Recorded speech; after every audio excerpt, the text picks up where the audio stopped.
चाहिए छोटी? मुझे वो चाहिए। रो नहीं, तेरे लिए बड़ा बना दूंगा।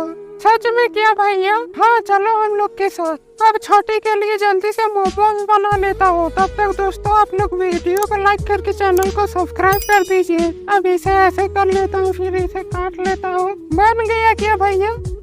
2 मिनट रुको, तुरंत बन जाएगा। चलो छोटी, तब तक खेलते हैं हम लोग। अब इसे काट लेता हूँ, दोनों को बेल लेता हूँ और जोड़ देता हूँ दोनों को। हाँ हो गया।